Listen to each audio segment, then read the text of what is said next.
Hello everyone, Citrus Rail Fan here, if you want to call it that, with a layout video, model train video. So, as most of you know, I do aviation content on this channel, but as some of you may know, I also have a model rail layout, and some of you are interested in a video on it. And I also want to announce that I have a new railfanning channel, so if you want to go check it out, it's called Mainline Railfan. Link will be in the description for that. If you're interested, go check it out. There you can see my railroad content that I'm starting to upload. So go check that out if you're interested. And this video, I'm just going to basically show you my layout real quick for you aviation enthusiasts. So for those wondering, I have in the same room that I put all the model aircraft. You can see here's the airport I have currently set up for Raleigh-Durham. And this is the layout, or at least some of it. Actually, if I go back to my spot, I can show you. The yard is here, where I park a lot of the trains. And not all of them, because the yard's actually about half the size I actually need it to be. And then this is the main layout here. It's an oval. It just kind of goes around here. And then there's an entrance to the yard right there. That's actually pretty good. Very happy that I was able to get that. And these are two trains I have running. One of them is a brand new engine, and then the other is actually my original engine. So this one here is the first one I ever got. I got this one 8 years ago, almost. Yeah, it'll be 8 years ago when Christmas comes around. But yeah, about a bit over 7 years now. And then this is a new engine. It's the one that's making all the lovely sounds.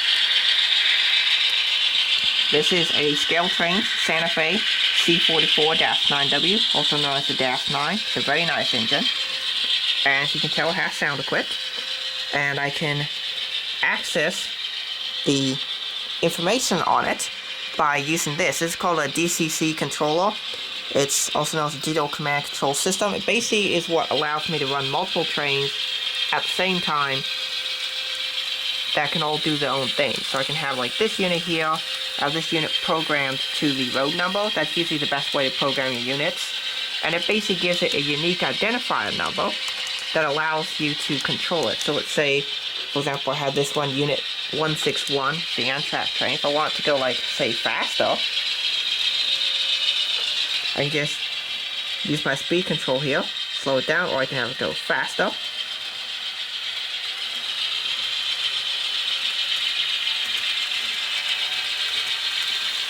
Or I can have it go slower. Or I can speed back up again.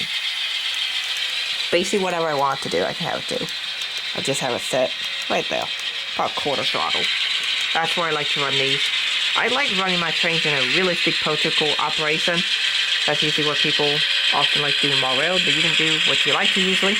This unit here is a sound unit, so I'll go to its number. I currently have it still set to the factory default of 3. Whenever you buy a locomotive DCC decoder or a DCC decoder, it'll usually be programmed to the number 3 from default. I have not changed it to its road number yet. But there's a lot of fun things you can do with locomotives that are equipped with DCC and sound, as I'll show you when it comes around the next time. But first thing to say is that DCC and sound engines are really expensive. So like, that Santa Fe unit there is $235. And then this one is also another sound engine. I just don't have it running right now.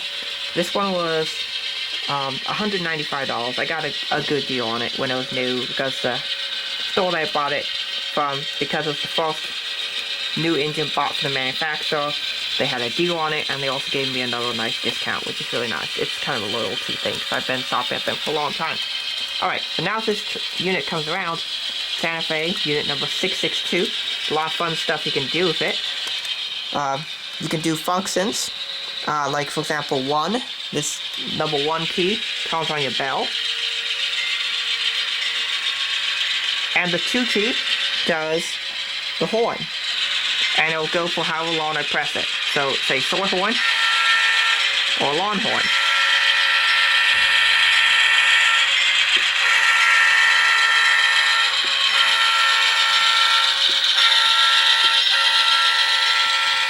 It's also a really nice looking engine. This engine has a ton of details. It has about 100 added detail parts, so that's one of the things that also makes it expensive. So like, let's say the Southwest 737 right here, in comparison, there's only a few parts. There's the main fuselage, there's the tail, there's the horizontal stabilizers, the wing. This is a one-piece wing mold, so some have two as two pieces, this is just one. The engines are separate, the landing gears are separate pieces, and then the antennas, Wi-Fi boxes are separate pieces. And that's, let me quickly count that up. That's like 11 or 12 separate parts, compared to that engine back there, like 100 separate parts. So, that's the main difference there. So you might be wondering what trains are for and what you can do with a model rail layout. Well, trains are basically a transportation form, generally for heavy, raw items. So, for example, I'm just going to stop this unit here real quick.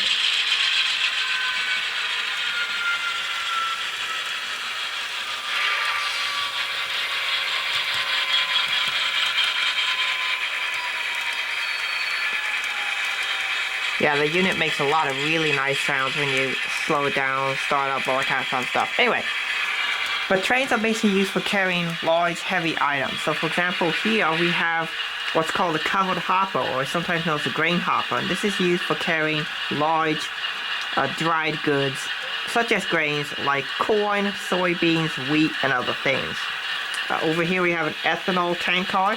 Tank cars are usually specific towards carrying one specific item. So, for example, this is an ethanol tank car, so it carries liquid ethanol. Often other uses for this can include corn syrup and crude oil, as well as a lot of other things.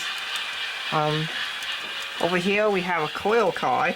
These are used for carrying large portions of steel coils. The steel coils are round, they fit in those things and they kind of drop down into that little well. This is called a well car right here. These are used for carrying containers. So I'll just pick up a couple containers for you real quick. So yeah, picked them up from the yard. So for example, you can just drop in a couple of containers like that, and they carry those containers. You've probably seen them on trucks and that sort of thing. I have a lot of containers over here. And then obviously passenger cars carry people. So like this train right here. And what I really like about trains is they're kind of really awesome to watch, and they are environmentally friendly form of transportation. So a lot of people don't know this, but you can carry, I believe it's 1,000 ton. You carry 1 ton of goods, 1,000 miles with 1 gallon on a train, of 1 gallon of fuel. So that's really, really efficient. No other form of transportation could get that efficient for large amounts of dry goods. And I really like model railroading because it's something that brings memories back to me, because I really enjoy going out watching trains, and so I collect trains that are of interest to me that I've actually seen. And so that's a really important part of the hobby for me. I think that's a really important part of any hobby, whether you collect model aircraft, or you collect trains or cars, or whatever you like to collect. It's really important, in my opinion, that you collect things that have a value to you. Not just because, oh, this one looks cool. I like to collect things that I've actually had personal experience for. So I've seen a bunch of these old Santa Fe C-44s. Most of them are repainted now, but back like 5-10 years ago, I'd see a lot of these around. I was really happy to finally have one. And so I'm very glad to get the new engine to the layout. And yeah, I really like it.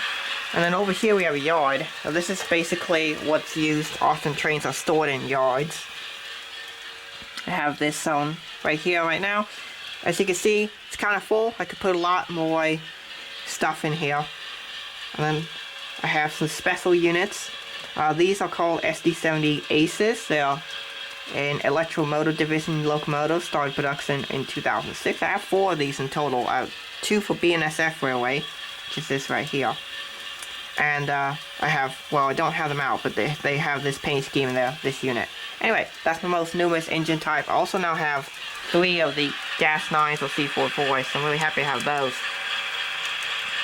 And I have some buildings. These are what are called kit buildings. So you build them from kits, so like they come in like flat pieces, and then you have to put them together, like gluing them together. So I have this one, and I have this one. It's actually a two-piece thing that you can put together. It's a really big grain elevator, used for storing grain. I actually have another one I can put together.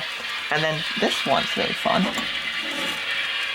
This is a kit of a Dairy Queen restaurant. So for those of you from the Midwest of the United States, you will know exactly what restaurant brand this is.